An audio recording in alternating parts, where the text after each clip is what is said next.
Hi, welcome to Erhardt Industries. How can we help you today?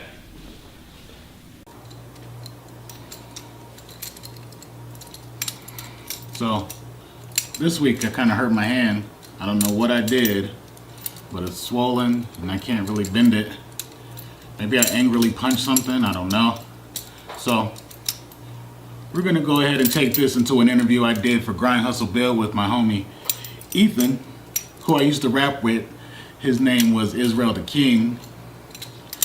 I don't know how to do this. They make it look so easy. Anyways, he sells King Assassin and Queen Assassin, but his main focus is, artillery. So hopefully you like guns, because this week we're gonna take it there. Peace out.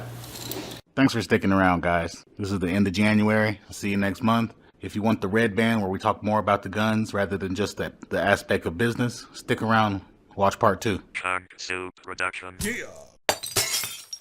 Well, right now we're at my store, Erhardt Industries. We are the only retail location in the country for King Assassin merchandise and the King Assassin firearms that we make.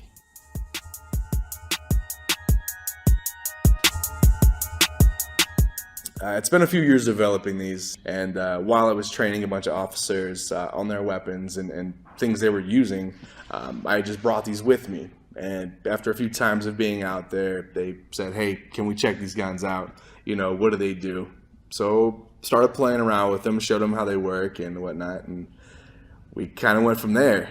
After a while of shooting them, they started asking questions about how they can acquire them, how they can buy them, and at the time they weren't for sale.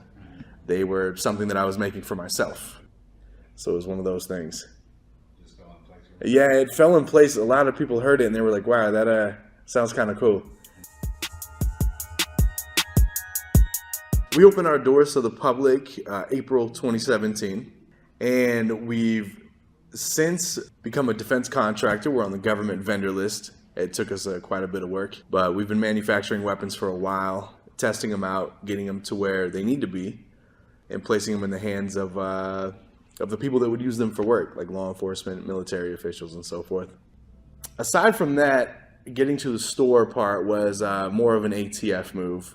They said that I'm going to be selling a lot of these guns that I had to have a retail location, but at the time we didn't have any of the merchandise. We didn't have any of the extra stuff that we make other than the guns. So I was quite unsure of how to open a store with one item. And from there, my business partner and myself, we started developing other ideas, different routes, different avenues of all kinds of merchandise. And we're still working on new things to this day.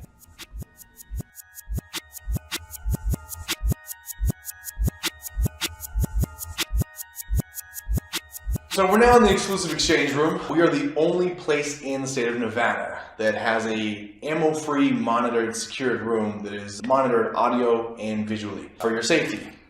When you buy and sell a firearm, you can privately do that in the state of Nevada. There's no law against it. But you have the option to meet somebody in a parking lot at 10 o'clock at night, in a dark alley, or you have a neutral place where you can meet someone and you can be very comfortable and feel very safe. Also, being that it's an ammo-free room, when you're selling a firearm to somebody, you always want to make sure that it's done in a safe manner. If you go out to meet somebody in a parking lot and you open your trunk and you're selling a bunch of guns, first, it's perfectly legal to do so. However, you want to make sure that you're safe. You want to make sure they're safe. You want to make sure that nothing bad could potentially happen. Because when you're out in public, there's so many variables that can come into play. As when you pull a gun out in public, it's called brandishing. Brandishing is a crime that can land you in jail. So you never want to pull out a gun in public.